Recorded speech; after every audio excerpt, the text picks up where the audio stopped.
भूत का चिंतन सिर्फ इतना उपयोगी है, भूत का चिंतन जिससे हम नई गलती ना करें। जो गलतियां की हैं, जिसके कारण हम कई दुख अनुभव करते हैं, उन भूलों को ना दोहराएं, उसका नाम चिंतन है। जगत से वैसे कुछ मिला नहीं, मिलने का भ्रम ही है। सच तो यह है कि जो तुम्हें देह मिला है, ये भी दुखदाई है यदि कोई मार्ग न ढूंढ सके। इसलिए मनुष्य देह को छोड़कर और कोई देह मुक्त होने के लिए नहीं है। केवल मनुष्य देह मुक्त होने के लिए है। मनुष्य देह कोई बहुत अच्छा देह नहीं है। सिर्फ एक ही लाभ है कि मुक्ति का चिंतन, भगवान का चिंतन, सत्य का चिंतन और सृष्टि के वास्तविकता का चिंतन कर सकते हो। दुनिया में जो आया है वो शरीर को बचाने में लगा है। उसमें मंच वाले और तुम बराबर हैं सब, लेकिन बचा सकेंगे नहीं। क्या इस बात पर गहरा चिंतन करते? जब बचा सकेंगे ही नहीं तो बिना मतलब पागल क्यों हैं? भूत और भविष्य की बात पूज्य स्वामी रामानंद जी ने कही है, उसकी बात मैं अपने ढंग से कहूंगा। मैं तो ये पूछता हूं कि जो नहीं रहेगा, आपका विवेक, आपकी बुद्धि, आपकी जानकारी है कि ये नहीं रहेगा। ये जानकारी आपकी झूठी है या सच्ची? शरीर नहीं रहेगा, ये जानकारी, ज्ञान सच्चा है कि झूठा है? तो सच्ची जानकारी का आदर नहीं कर पा रहे। आपका वो कुछ ध्यान और होगा, क्योंकि एक ही चीज पढ़कर कौन क्या सोचता है। मैंने तो इन्होंने जो प्रश्न दिया उसके आधार पर सोच। पहली जानकारी ये कि शरीर रह नहीं सकता, फिर भी रखे रहने का प्रयास, ये अपनी ही जानकारी का अनादर है, अपने विवेक का अनादर है। रह ही नहीं सकता। यदि मेरी गलती से जाता होता तो मैं गलती सुधार कर लेता तो ये बना रहता। हाँ, मेरी गलती से जल्दी बिगड़ता है। मेरी लापरवाही से, गलत खाने पीने से बिगड़ता है। उसके लिए उपाय करना चाहिए। वो आपके विवेक के विरुद्ध नहीं है।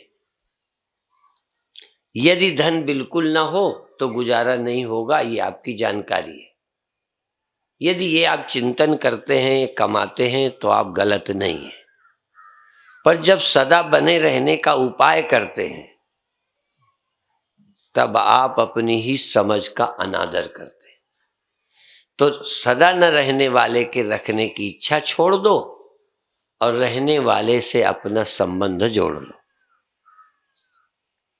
न रहने वाले से संबंध जोड़ने से चिंता पैदा हुई है, रहने वाले से संबंध जोड़ते ही चिंता चली जाएगी। संबंध दो होते हैं, मेरेपन के और मैंपन के। एक संबंध तो कई भगत जोड़ने को तैयार हैं, एक तैयार भगत भी नहीं है। इसलिए पूज्य स्वामी जी की ओर इशारा करूंगा। दो संबंध होते हैं। मेरे इस देह के अलावा जिनसे मेरा संबंध है वो मेरे हैं, चाहे शिष्य हैं, चाहे गुरु हैं, चाहे पत्नी है, चाहे बेटा है, चाहे भाई है, चाहे दोस्त है। वो आपका है, आप नहीं है, आपका है। तो एक तो जो आपका है वो भी जाने वाला है, अच्छा बुरा है, उससे संबंध जोड़कर दुखी हो। तो यह भी रिश्ता यहां के बजाय और कहीं करना है। एक रिश्ता और है मैंपन का, जो नाशवान है। मेरे तो बुरे हैं ही, मेरे तो छूटेंगे ही, मैं तो नहीं छूटूंगा। बोलो, आप जिसे मैं समझते हो, मेरेपन का ही रिश्ता नहीं है, मैंपन का भी रिश्ता है, और सबसे गहरा है मैंपन का रिश्ता। आपको देह अपना मैं लगता है कि मेरा लगता है? हैं? मैं लगता है, मेरा नहीं लगता। मेरी पत्नी मर गई, मेरा देह, मेरा ये हो गया, मेरा बेटा, मेरा धन, और मैं बूढ़ा हो गया। कभी कहते हो मेरा देह बूढ़ा हो गया? सबसे गहरा रिश्ता है मैं का, उसके बाद है मेरे का। मेरे के रिश्ते तो चेंज भी होते हैं, आजकल तो तलाक होने लगे, दुश्मनी में बंटवारे होने लगे, भाई भाई के, पिता पुत्र के। जीते जी हम छोड़ देते हैं, स्वयं अपनी दुख और सुख के कारण छोड़ते और बदलते रहते हैं, और जिससे मैं का रिश्ता है मेरे न चाहते बदलता रहता है। पहले मैं बच्चा था, अब तो बच्चे रहे ही नहीं। उसने बदला, वो बदल गया, फिर भी मैंने रिश्ता नहीं बदला। मैं बच्चा था, मैं जवान हूं। अब जब छोड़ा ही नहीं रिश्ता, छोड़ोगे भी नहीं, इसलिए तुम ही बच्चे थे, तुम ही अब जवान हो, तुम भी अब क्या होगे? यह बूढ़ा होगा कि तुम? बोलो। हाँ, ये जानते हो कि ये सच्चाई है ना? मैं बूढ़ा कभी तो नहीं सोचोगे। यदि यह बूढ़ा हुआ तो सदा कहना ये बूढ़ा, ये बुढ़िया हो गई, ये बच्चा बीमार हो गया, ये पंडाल पुराना हो गया, ये घर रद्दी हो गया। कभी कहते हो मैं रद्दी हो गया? तो इसको भी मत कहना मैं बूढ़ा हो गया। यदि यह बूढ़ा हुआ है तो यही मरेगा। यदि बूढ़ा ये हुआ है, अब गलती पहले से करते चले आ रहे हो तो आखिर दिन नहीं सुधार सकोगे। बच्चे तुम हुए, बूढ़े तुम हुए, मरेगा ये? मरते दिन ये कैसे हो जाएगा? यदि अभी तुम हो बच्चे, तुम हो जवान, तब तुम होगे बूढ़े, और तुम होगे बूढ़े तो मरोगे। मरेगा ये? बूढ़े हुए तुम, मरेगा ये? उस दिन ये अकल कहां से आ जाएगी? और यदि यह मरेगा तो तुम नहीं मरोगे, तो हो कौन जो नहीं मरोगे? इतना कहने से नहीं चलेगा कि यह मेरा है, यह बूढ़ा होगा, यह मैं नहीं हूं, तो हो कौन?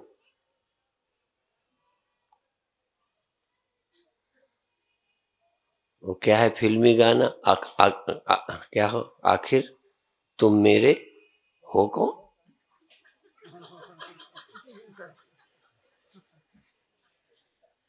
कभी कभी फिल्में गाने का आनंद लिया करो। आखिर तुम मेरे हो कौन? आखिर मैं तुम्हारा क्या हूं? एक ही नहीं, मैं तुम्हारा क्या लगता हूं? मैं देह का क्या हूं? देह मेरा क्या है? आम दुनिया तो अभी बाहर घूमती है। यदि कहो इसके सुख दुख मुझे होते हैं, हाँ होते हैं। दुख सुख होने से मत घबराओ, होते हैं। लेकिन अभी तो ये कभी सोचा ही नहीं कि ये मैं नहीं हूं। मैं मरूंगा, मरते समय कष्ट होगा, मरने के पहले तो डर नहीं है ना? मरने के पहले भी डर है, क्योंकि ये मैं हूं। तो ये दो रिश्ते चेंज करना है, एक ही के साथ दोनों रिश्ते करने हैं। भगवान ही मेरा है, ये जल्दी मान जाओगे। ये स्वामी रामानंद जी की समझ में आएगा। क्या? कि भगवान, लेकिन ये समझ नहीं आएगा भगवान मैं हूं। जैसे देह को मेरा भी कहते हो और मैं भी कहते हो, बहुत बार कहते हो, मेरी टांगें दुखती हैं, मेरी आंखें दुखती हैं, मेरा सिर दुखता है, मेरा भी कहते हो। और कभी कभी बोलो मैं भी कहते हो। वहां मैं दुखता हूं नहीं कहते, मैं दुखी हूं। दर्द के कारण, दर्द मेरी आंखों पर, मेरे सिर पर, मेरी टांगों पर, वहां मेरा भी कहते हो और फिर कभी कुल मिलाकर मैं कह देते हो। ऐसे ही भगवान को मेरा कहो, मेरा कहो। पहले देखो कहाँ है वो, कौन है जिसको तुम मेरा कहते हो। तुम्हें मिला भी, ये तो दिखता है इसलिए मेरा कह दिया। वो कहाँ रहता है जो तुम्हें लगता है मेरा? तो भगवान तो पहले मेरा ही नहीं लगता। इतना प्रचार करते करते स्वामी रामानंद जी लगे भगवान किसी को अपना लगता ही नहीं। और भगवान मैं तो समझाने वालों को भी नहीं लगता, ये भी बता दूं।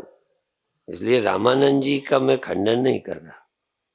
जो कहते हैं मैं ब्रह्म हूं, वो भी मैं को ब्रह्म जानते नहीं, मैं को ब्रह्म मानते नहीं है। मैं ब्रह्म हूं ये ख्याल नहीं है। जैसे मेरा कहने वाले शरीर को मेरा कहने वाले कहते हो, लेकिन मेरा तो जैसे आदत से कह रहे हो, मैं सचमुच कह रहे हो। शरीर को मैं सचमुच कहते हो। मेरा तो दर्द आदि के समय मेरे सिर दुखता है, मेरी रीढ़ दुखती है, मेरे पैर दुखते हैं, मैं दुखता हूं नहीं कहते। पर उस कहने पर भी कभी विचार नहीं करते, जैसे बोले जाते हो। यदि मेरा सचमुच है तो फिर मैं तो नहीं हूं ना, मैं तो कोई और ही हूं। तो ना भी भूत पर चिंतन करो, ना भी भविष्य पर करो, अभी तो वर्तमान की सच्चाई का चिंतन करो कि तुम हो क्या। आखिर तुम मेरे क्या हो नहीं, आखिर मैं क्या हूं। फिल्मी गाने वाले वो चिंतन करेंगे आखिर तुम मेरे हो कौन, लेकिन मैं कहूंगा आखिर सोचो कि आखिर मैं हूं कौन, मैं हूं क्या। यही एक कथा है जो सुननी पड़ेगी, समझनी पड़ेगी। और कोई दुख का इलाज नहीं है, मरने से बचने का इलाज भगवान के पास नहीं है, ये सोच लेना। नहीं, भगवान तुम्हें मरने ही न देते। तुम मरते हो मरने वाले को मैं बनाकर, मरने वाले को मैं बनाकर मर रहे हो। गलती तुम्हारी, भगवान क्या करे। बूढ़ा बैल बेसा है, झीना कपड़ा ले, आपन करे नसौनी दैवन दोसन दे। इस मरने वाले से ब्याह तुमने कर रखा है, रिश्ता बना रखा है, वर्ण कर लिया है, मैं मान लिया है, और किसी के कहने पर भी समझ नहीं आता। समझना चाहो जोर दोगे तो समझ आएगा, नहीं 100 गुरु लगे रहे तुम्हें समझना ही नहीं। बस ये है कि सिर पर हाथ रख दो, मरे ना। इच्छा तो वही है, नेक इच्छा है, इच्छा में कोई कमी नहीं। मरने से हम भी डरते हैं, पर यदि मरने से डरते हो, यदि विधवा होने से डरते हो, तो मरने वाले से ब्याह न करो। मीरा ने यही तो कहा, ऐसे बर को क्या बरूं जो जन्मे और मरी जाए। तुम समझते होगे वो अपने पति की बात करती है, वो भी करती होगी, हमें क्या पता। ऐसे बर को क्या बरूं जो जन्मे और मरी जाए, ऐसे बर को बरूंगी जासे चुड़लो अमर हो जाए। तो ऐसे से रिश्ता, ऐसे से मैंपन क्यों जोड़ा जो मरता है। तुम मर जाओ जिसके कारण। क्या और कोई है जो तुम्हारी मैं हो सकती है? इसके अलावा तुम्हारी मैं है ही नहीं। और यदि इसके अलावा नहीं तो ये बिल्कुल पड़ा था निद्रा में, और उस समय इसकी तुम्हें खबर नहीं थी, इसको तो किसी की नहीं थी, न पहले न अब, इसको तो किसी की खबर ही नहीं। शरीर सदा ही जड़ है। मेरे गुरुदेव कहते थे शरीर जड़ है, मैं चेतन हूं, शरीर नाशी, मैं अविनाशी हूं, शरीर भौतिक, मैं अभौतिक हूं। खैर, शरीर जड़ है सदा, इस समय भी शरीर जड़ है। तुम चेतन हो। तुम जब इसके साथ नहीं होते तब तुम स्वप्न में होते हो, तब जड़ नहीं होते, तब भी तुम स्वप्न में होते हो, तुम देखते हो। जिसने स्वप्न देखा ही ना हो वो जरा बोले। तो जब स्वप्न देखा तो तुम तो चेतन थे ना। चेतन के अलावा क्या कोई देख सकता है? हम भूत भी देखें, भ्रम भी देखें, झूठ भी देखें, तो भूत कहाँ देखा होगा? जहां हम रहे होंगे। रोड पर देखा, जंगल पर देखा, रात को देखा, घर पर देखा, एकांत में देखा। जब देखा तो तुम रहे होगे, तभी तो भूत देखा। चाहे झूठ देखा, भ्रम भी हुआ, तब भ्रम होने के लिए भी तुम होगे, तभी तो भ्रम हुआ होगा। तुम्हारी गैर हाजिरी में भ्रम ज्ञान होगा क्या? तो यदि तुमको ये ज्ञान है कि मैं देह हूं, तो देह का ज्ञान तुम्हें है। और जब ज्ञान नहीं रहा तो तुम्हें देह का ज्ञान नहीं रहा, तुम्हारा ज्ञान और कहीं था, पर तुम्हें ज्ञान तो था, इस देह का नहीं था, स्वप्न का था। देह को ना अपना ज्ञान है ना किसी और का। इस देह को अपनी पत्नी का भी पता नहीं है। तुम इस देह से चिपक कर, पत्नी से, पति से बाद में, पहले देह से चिपके। बिना देह के तुम किसी से चिपक नहीं सकते। बच्चे को भी गले नहीं लगा सकते। लगाओ तो 1,00,000 इनाम दूंगा। मैंने इसलिए कि व्यापारियों को रुपए की बात जल्दी समझ आती है, इसलिए मैं उदाहरण में वही चुनता हूं। और चिपकने वाली बात भी समझ आती है, इसलिए मैंने बात कही। बिना देह के, देह को चिपके तो पता चलेगा? दो मुर्दों को चिपका दो, देह से देह का कोई रिश्ता नहीं। पहला रिश्ता असल में तुमने देह से कर रखा है, इसलिए रिश्ते जुड़ते जाएंगे। बहुत बार पहले प्रवचनों में कहा है कि एक लड़की से तुम्हारी शादी हुई, या इनकी एक लड़के से हुई, सारा परिवार तुम्हारा अपना लगने लगा। लड़की का भाई तुम्हारा क्या लगता है? एक लड़की तुम्हारी पत्नी लगी कि सारा घर लगने लगा, कुछ न कुछ लगने लगा। अब वो ज्यादा लंबा नहीं करता। एक भर तुम्हारी लगने लगी तो उसके जितने थे सब तुम्हारे लगने लगे। बस एक देह तुम्हारा मैं लगने लगा, इसकी जवानी तुम्हें अपनी लगने लगी, इसका बुढ़ापा तुम्हें अपना लगने लगा, इसका मरना तुम्हारा अपना लगने लगा। एक से जुड़ गए। फिर उसके और रिश्ते नातेदार, मेरा बाप लगने लगा, मेरी माँ लगने लगी, मेरा देश लगने लगा, मेरी जाति लगने लगी, मेरा मजहब लगने लगा। एक भूल की तो सब तुम्हें अपना लगने लगा। फिर मजहब के लिए लड़ते रहो, हिंदू मुस्लिम के झगड़े, ये सब बेवकूफों के हैं। आप कहोगे आप तो करते हो। मैंने कहा जब दूसरा बेवकूफी करता है तब बेवकूफ से बेवकूफ के ढंग से निपटना है। बेवकूफों से लड़ने के लिए समझदारी की जरूरत नहीं। यदि तुम बम से लड़ोगे तो हमको भी बम बनाना पड़ेगा। इसलिए पत्नी से मिलने के लिए तुम्हें पति बनना पड़ेगा। यदि कोई पत्नी है, पति चाहती है, तो तुम्हें पति बनना पड़ेगा। तुम पति हो, पत्नी चाहिए तो तुम बनाओ। पर पहले देह को मैं बनाया। पहली रिश्ता तुम किए कराए आए हो, बाकी रिश्ते यहां हुए हैं। देह से रिश्ता पत्नी के कारण नहीं हुआ। हाँ, हो सकता है पहले जन्मों में पत्नी की वासना रही हो तो फिर देह बन के आ गए। यदि स्वप्न में भी पत्नी चाहिए तो तुम देह बनाओगे, स्वप्न में भी धन उठाना है तो हाथ बनाओगे, शरीर बनाओगे। उठाओगे कैसे? तुम रुपया ही चुरा के दिखा दो बिना देह के। जागृत में नहीं, स्वप्न में भी बिना देह के कोई भी संबंध नहीं बनता।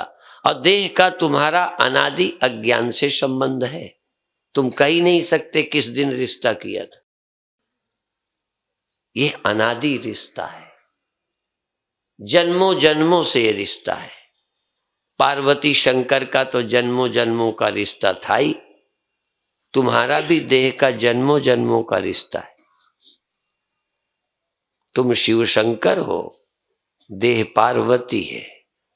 ये मर जाती है, जला दी जाती है, जन्म लेके फिर इसके साथ जुड़ जाते हो।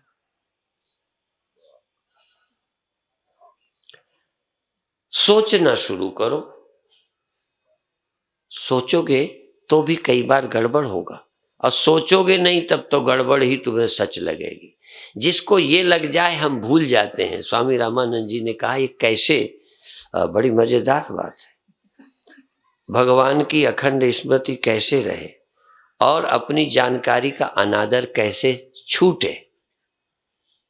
इनको मालूम है कि जानकारी का अनादर हो जाता है, जानकारी हमारी बुद्धि से चली जाती है, अनादर हो जाता है।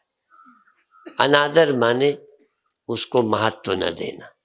अनादर का मतलब जूते ही मारना नहीं होता, गाली देना ही नहीं होता।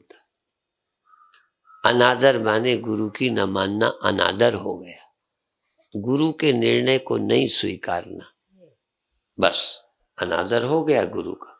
और क्या करोगे? कोई तखत से फेंक दोगे क्या? अनादर का क्या अर्थ होता है? ऐसे ही अपने अंदर जो एक चलता है कि शरीर नाशवान है, आप अंदर की आवाज को दबा के बचाने में लगे हो, अनादर हो गया। अपने विवेक का अनादर कैसे छूटे, अपने विवेक का आदर सदा कैसे रहे। कहीं विवेक धुंधला है, वासनाएं ज्ञान को ढाक देती है, इच्छा आदमी को अंधा कर देती है। कामी आदमी जितना गंदा, ये कामी आदमी से ज्यादा अंधा गंदा कोई आदमी नहीं होता। और उस समय कोई गंदगी नहीं लगती।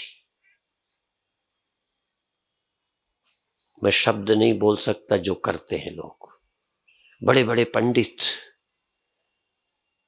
बड़े बड़े शुद्धि के पक्षधर, सदा पवित्रता, हम छुई नहीं खाते, छूते नहीं, झूठे का परहेज, पता नहीं एक कामना आदमी को इतना अंधा कर देती है कि सब भूल जाता है। पवित्रता मारी मारी फिरती है। ऐसे जीने की अभिलाषा, जीने की अभिलाषा देह का तादाद में तोड़ सकती थी, और जीने की अभिलाषा देह को छोड़ने को तैयार नहीं है। दोनों बातें एक साथ जुड़ी है। जीने की अभिलाषा पूरी होगी जब देह से तादाद में तोड़ दोगे, फिर मरोगे नहीं। जीना चाहते हो तो एक मार्ग है, तुम देह नहीं हो। पर अज्ञानी को यह रास्ता मिलता है कि मैं जीता रहूं, देह में हूं, कभी न सफल हुए। और इसी के उदाहरण है, कितने बार मैं रिपीट करूं बात को।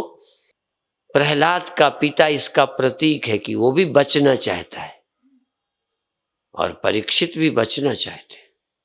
मरना किसी को प्रिय नहीं है, पर प्रहलाद के पिता को मूर्खता के कारण देह का बचना ही अपना बचना है, इसलिए कभी न मरूं, इसके लिए तप किया, वरदान लिया, बचा। और परीक्षित बचना चाहते हैं कथा सुनकर, देहाभिमान छोड़कर। देह का अभिमान छोड़ना सत्संग के द्वारा। सुखी होने का, न मरने का रास्ता आशीर्वाद नहीं है, ईश्वर का वरदान भी नहीं है। आखिर प्रहलाद के बाप को किसने स्वामी जी आशीर्वाद दिया, वरदान है? ब्रह्मा ने? हमें तो ये भी पता नहीं है कि किसने दिया था। ब्रह्मा का वरदान दिया, ना नहीं किया। मूर्खों को ना करे तो अपनी दुर्दशा और हो, इसलिए मूर्ख जो मांगे वही दे दो। यदि रास्ते में मिल जाए रुपए मांगे तो ले लो, ले लो। हाँ, ये वरदान मांगने वाले भी भगवान के मंदिर से मूर्तियां फेंक देते। यदि ना माने ना भगवान तुम्हारी इच्छा की पूर्ति न करे तो गड़बड़। और गुरु को भी मरवा दो। अभी अभी अखबार में परसों ही पढ़ा था, पढ़ता चला आया, प्रेमी ने उसकी माँ को मार डाला, बहन को बंद कर दिया और खुद दोनों लटक गए। लटका के लटके या दोनों साथ साथ लटके भगवान जाने, वो तो ज्यादा अखबार में क्लियर नहीं था, पर लटके मिले। अब ये प्रेमियों का हाल। अब देखो, एक तरफ प्रेमी इतना पागल हो जाता है कि मरना स्वीकार, छोड़ना स्वीकार नहीं। ये समझदारों की बात करता हूं। ऐसे समझदार बहुत पैदा होंगे गली गली। समाचारों में यही समझदारों की बातें आएंगी। वो उसके लिए मर गया, वो उसके लिए मर गया, वो मजहब के लिए मर गया, वो उसके लिए मर गया।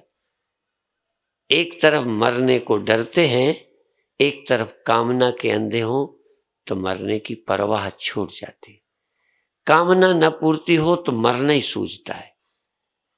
कई का मान छीन लो, किसी का काम छीन लो, किसी का धन छीन लो, मरे। तुम्हारे तो मन के नौकरी न करने दें। और उन्होंने ये भी लिखा कि इसके लिए 2 लोगों का नाम लिख गया कि वो जिम्मेदार हैं, वो हमको प्रेम में मिलने में बाधा डालते थे। अब हे भगवान, पता नहीं उनको भी कोई सजा मिलेगी क्या। हाँ, और न्यायाधीश भी बड़े हैं, समझदार हैं। अब हम रोक रहे हैं तुम्हारे मिलने को, तो या तो मिलने देवे तो हमें सजा ना दो, तुम मिलने दोगे तो भी सजा। तुमने क्यों मिलने दिया, मना क्यों नहीं किया? यदि घूमने दें तो कल शिकायत आ सकती है, बिना मैरिज के घूम रहे थे। और रोको तो आफत, और घूमने दो तो कानून के विपरीत है। शादी के बिना कैसे घूमे? पकड़े जाएं तो पुलिस थाने ले जाएंगे, अब वही वो कुकर्म करेंगे। ऐसे थोड़ी छोड़ देते हैं थाने से। कोई देवता बैठे हैं थानों पे? महात्माओं के मन खराब हो जाएं तो पुलिस वाले क्या होते हैं? उन्हें तो लगता है ऐसे कोई प्रेमी प्रेमिका फंसे तो कुछ हम भी बीच में मौज लूट। मैं इसलिए खरी खोटी सुना रहा हूं कि जिंदगी क्या है?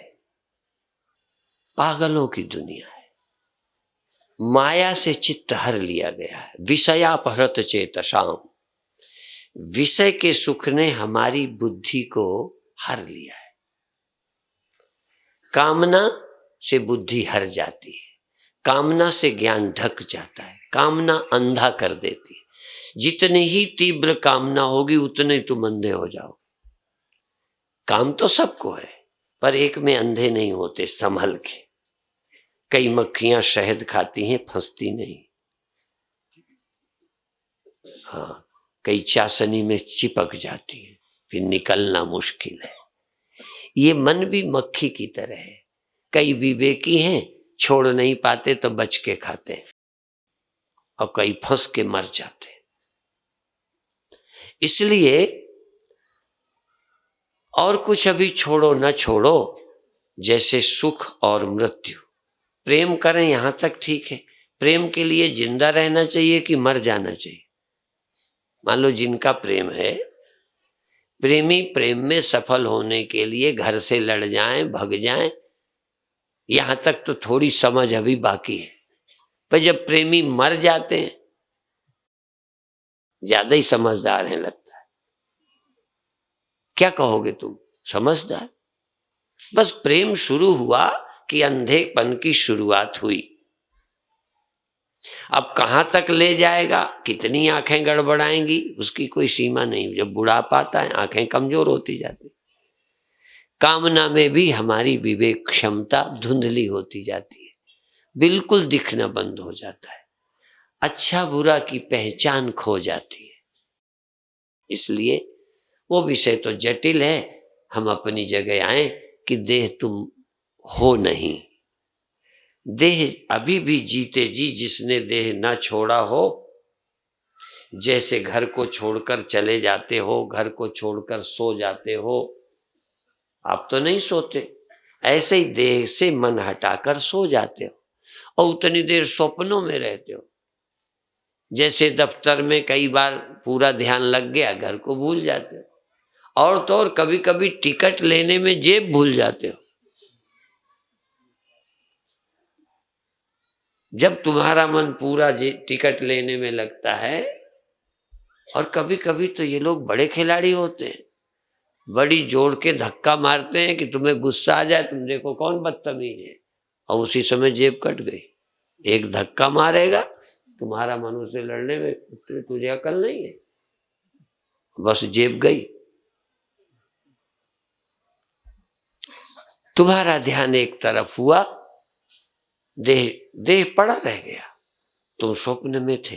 जब स्वप्न में थे तब इस देह के साथ जरा भी नहीं थे, नहीं तो वहां की मौत सताती नहीं। यदि ये जरा भी तुम्हारे ख्याल में होता कि थोड़ा मैं खाट में भी हूं, थोड़ा तुम खाट में होते तो वहां न मरते। तुम बिल्कुल खाट में नहीं थे, देह पड़ा था पर तुम खाट पर देह पर थे ही नहीं। तुम तो एक दूसरे देह पर थे, वहां सांप ने काटा तो दुखी हो गए। जो सपने सिर, ये रामायण पढ़ने वाले रामायण पढ़ते हैं, चौपाई रामायण की ही है। जो सपने सिर काटे कोई, दिन जागे क्यों? जगने से क्यों दूर होगा? क्योंकि जिसको तुम स्वप्न में मैं समझ रहे थे वो था ही नहीं। स्वप्न में 100% था कि 99? स्वप्न में वह देह 100% था, जरा भी कम नहीं था। जितना ये है ऐसा ही वो था, जितना सच्चा ये उतना ही सच्चा वो। और इतना सच्चा था कि उस समय इस सच्चे का कोई लेना ही देना नहीं था। और जब जागे तो 100% वो झूठा और ख्याल था, जरा भी नहीं मरा, 1% भी नहीं मरा। हाँ, मरने का दुख हुआ, याद भी है कि दुख हुआ, याद भी है कि उस समय में उसी को मैं जानता था। उस जाग के ये भी पता चला उस समय इसको मैं पूरा भूल गया था, 100% भूल गया था, 100% इससे रिश्ता नहीं था, और 100% उसी को मैं समझता था। ऐसे ही 100% यदि ये तुम नहीं हो, 100% ये तुम्हारा मैं नहीं है, और 100% यदि तुम आत्मा हो तो दुख चले गए, मौत गई। 100%, 99 भी नहीं कहना चाहूंगा। और ज्ञान उसी को कहते हैं जब 100%, 100% तुम ब्रह्म हो, आत्मा हो। एक दिन, रोज नहीं, तुम रोज स्वप्न में 100% वो होते हो, जागकर 100% रोज ये होते हो। एक बार बताओ तुम आत्मा कब हुए हो? 100%। सुना है कि हुए हो? बस इसलिए आप जिस दिन आत्मा हो जाओगे, जिस दिन तुम्हारी मैं, तुम्हारा अहंकार देह न होकर, कल्पना न होकर, ख्याल न होकर ब्रह्म होगा तुम्हारा मैं, उस दिन सब चिंताएं भूत की, भविष्य की सब चली जाएंगी। क्यों? भूत भी है संसार का, वर्तमान भी है संसार, और भविष्य भी है संसार। भविष्य की चिंता क्या है? जो देह है उसी का भविष्य है बुढ़ापा, उसी का भविष्य है मृत्यु। यदि वर्तमान तुम मनुष्य हो, वर्तमान में देह हो, जवान हो, तो भविष्य तुम्हारा क्या है? बुढ़ापा। यदि तुम बूढ़े हो तो तुम्हारा भविष्य क्या है? मौत। और तुम भविष्य कैसे छोड़ दोगे कि वर्तमान में तो जवान हूं, बूढ़ा और कोई होगा? सब कुछ वर्तमान से जुड़ा है। यदि इस समय तुम जिस पटरी में खड़े हो, बीच में पटरी अलग है ही नहीं, तो और कहां जाओगे? तुम देह हो तो तुम मरोगे, और तुम पैदा हुए हो तभी बच्चे हुए हो, तभी जवान होगे। तुम्हारा भूत बचपन था, तुम्हारा वर्तमान जवानी है, तुम्हारा भविष्य बुढ़ापा और मृत्यु है। यदि तुम्हारा भूत कुछ नहीं, चेंज ही नहीं हुआ, चेंज तुम्हारा भूत चेंज नहीं होता। जो चेंज होता है वो तुम्हारा भूत नासमझी का था। तुम बच्चे थे ही नहीं। जिस दिन जानोगे पहली कहोगे हम बच्चे ही नहीं हुए, हम जवान कहां, हम बूढ़े हो कैसे जाएंगे? दो ही चीजें हैं पैरेलल, या तो तुम पैदा हुए हो, जन्मे हो या जन्मा हो, देह हो या आत्मा हो, तुम यह हो या मैं हो। मैं को यह बनाना, मैं को यह, यही तो गड़बड़ है। इस मैं से छुट्टी पाओ, छोटी छोटी चिंताएं छोड़ो।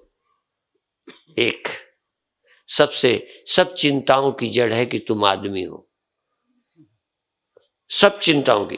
कभी ये इस तरह सोचते नहीं लोग, सोचते मेरा गुस्सा चला जाए, मेरी चिंता चली जाए, मेरा ये। मैं कहता हूं सब बना रहे, सबकी चिंता ही छोड़ दो। एक बात की चिंता करो कि तुम आदमी हो या आत्मा। ईमानदारी से कहे तो आज दोगे आत्मा है। ये उत्तर चूंकि सुन सुन के तैयार हो गया है, रेडीमेड उत्तर। जैसे रेडीमेड कपड़े की दुकानें होती है ना, बनाना नहीं, बने बनाए में। ऐसे ही जब हम पढ़ते थे तो गणित के अंत में प्रश्नोत्तरी छपी रहती थी, सवाल लगा के उत्तर उससे मिला लो। पर तब तो निकाल कर सवाल लगाकर उत्तर मिलाते थे, अब उत्तर मिला के सवाल लगाते हैं। अर्थात सवाल लगाते नहीं, उत्तर ही उत्तर कापियों में छापाते हैं। ऐसे ही आज के साधकों के पास महात्माओं के दिए गए उत्तर हैं, सो सब उत्तर आते हैं, सवाल हल करने ही नहीं आता। कोई तुमको जिंदगी सुलझाने थोड़ी आती है। और एक बात दावे से कहता हूं, दावे से, स्वप्न में ज्यादा देर कोई दुखी रहता ही नहीं, थोड़ी देर में नींद खुल जाती है। तुम ये बता दो बिना किसी के तुम्हारी कभी नींद खुली कि नहीं? बिना किसी के जगाए तकलीफ में नींद खुल जाती है कि नहीं? खुल जाती है, अपने आप खुल जाती है। एक बार यदि तुमको सत्य का पता चल गया तो जब झंझट आएगी आपकी नींद खुल जाएगी। ये हमारी तरफ से पक्की बात है। और नहीं खुलती इसका मतलब तुमको पता नहीं है। एक बार आत्मा का सही सही ज्ञान हो जाना, वो दुख के समय नींद खुलेगी। वैसे चाहे घुर्रक बजती रहती, सोए रहते, लेकिन यदि आत्मबोध हो गया है तो तुरंत स्मरण आ जाएगा। ज्यादा देर तक तुम भूले नहीं रह सकते। तो आप बार बार विचार करो मैं कौन हूं। विचार की पद्धति है कि देखो अभी तुम देह के साथ हो, देह को मैं कहते हो, ये पड़ा था तब तुम थे कि नहीं? तो इस देह से नहीं थे तब तुम क्या थे? तो वो देह थे। जब गहरी नींद में वो भी देह नहीं थे तो कहां थे? मर गए थे, तब तुम सोए थे। ध्यान दोगे तो पता चलेगा इसमें मैंने आत्मभाव किया है, ये मैं हूं नहीं। और ये और मैं एक होते तो 1 मिनट को छोड़ नहीं सकते थे। जैसे मकान को तुम छोड़ सकते हो, मकान को कुत्ता, बिल्ली, बकरा, गाय भैंस कोई भी मकान में मकान को छोड़ देगा, लेकिन मकान मकान को कैसे छोड़ेगा? तो देह देह को कैसे छोड़ेगा? ये तो देह रहेगा रहेगा या तो मरेगा, छोड़ेगा कैसे? मैं देह में आता हूं, मैं देह को छोड़ता हूं, पहला अनुभव। दूसरा अनुभव, स्वप्न में तुम एक अपनी ही वासना से जगत खड़ा कर लेते हो, और यदि ये समझ में आएगा तो वासना ही जागृत में क्रोध खड़ा करती है, काम खड़ा करती है, लोभ खड़ा करती है। और यही नहीं, जब थोड़ा और गहरे सोचोगे कि अंदर की वासना ही मरने के बाद देह खड़ा करती है। तुम्हें सिर्फ ये मालूम है कि वृक्ष से बीज पैदा होते हैं, ये तुम्हें ध्यान नहीं कि बीज से वृक्ष पैदा होते हैं। देह से कर्म होते हैं, ये आपके ख्याल में है, पर किसी कर्म के कारण देह पैदा होता है, ये ख्याल ही नहीं है। तुम्हारे ही कर्म ने वासना पैदा की है, या वासना से तुमने कर्म किए, कर्म से वासना और मजबूत हो गई। पहले जब आपने एक बार शराब पी थी, पहले बार, तुम नहीं पी तो कोई होगा पिए वाला, मैं उसका नाम यहां नहीं लेना, ना उसको खड़ा करना है। चैतन्य सिंधु ने तो सदस्य बनाने वाले को खड़ा कर दिया। हाँ, और वो खुशी की बात है, पीने वाले को हम कैसे खड़ा करें, और खड़ा होकर उसकी नाक की बेचारे की। इसलिए जब उसने पिया था, पहले दिन कौन सी प्रैक्टिस थी, कौन सी आदत थी पीने की? क्या वो पहले दिन जब पिया था तो यही कहेगा कुसंग से पिया था, किसी की सोहबत में बैठ के पिया था, किसी के कहने में आके पी के देखा था, अब पीने पर कड़वी लगी थी, मुझे भी मालूम है, पर पी नहीं। सुनी सुनाई अपन बोल देते, लोग बताते हैं कि कोई स्वादिष्ट नहीं होती। हाँ, कैंपा का मुझे मालूम है, एक बार कोका कोला शोभा यात्रा में पिया तो नाक और आंख में पानी आ गया। जिनका कोका कोला में आ जाता है उसमें भी आता ही होगा। तो पर फिर पीने की वासना बनती। इसीलिए शराब के लिए मैं पहले बोल चुका हूं कि पहले शराब को मनुष्य पीता है, 100% मनुष्य पीता है। जरा भी आदत ने नहीं पिया, कहने सुनने से खुद डिसीजन लिया कि कैसे ले लिया, खुद पिया। पहले मनुष्य शराब पीता है, फिर शराब को पीती है, भीतर वाली शराब पीती है, कहती आओ, भीतर वाली बुलाती है, अंदर जो संस्कार पड़ा वो बुलाता है, फिर पीता है। फिर शराब को पीती है, फिर शराब मनुष्य को पी जाती है। ऐसे ही पहले तुम वासना से, पहले तुम कर्म करते हो। पहले बार प्यार किया, लड़ाई की, गुस्सा किया, कोई बात मन की नहीं थी, गुस्सा किया, फिर गुस्सा करने में सफलता मिली, दूसरा डर गया, फिर आदत पड़ती गई, चोरी में सफल हुए। पहले कोई बड़ी वासना नहीं थी, पर कर्म करते सफलता से वासना बनती जाती है। पहले कर्म के परिणाम स्वरूप वासना से शरीर मिला, अब शरीर पाके क्या नई वासनाएं नहीं करते? खाने का, लड़ने का, प्यार का, काम का, लोभ का, कुर्सी का। तुम्हें कुर्सी का चस्का शुरू से नहीं रहा होगा, पर जिनको लग गया उनसे पूछो, मरते दिन तक नहीं छोड़ सकते। हमारे एक राष्ट्रपति बूढ़े होकर चलने में असमर्थ, ये नहीं कहते अब बूढ़ा हो गया किसी को बनाओ, कोई कुर्सी में रहकर मरने को तैयार नहीं है, न कुर्सी छोड़कर।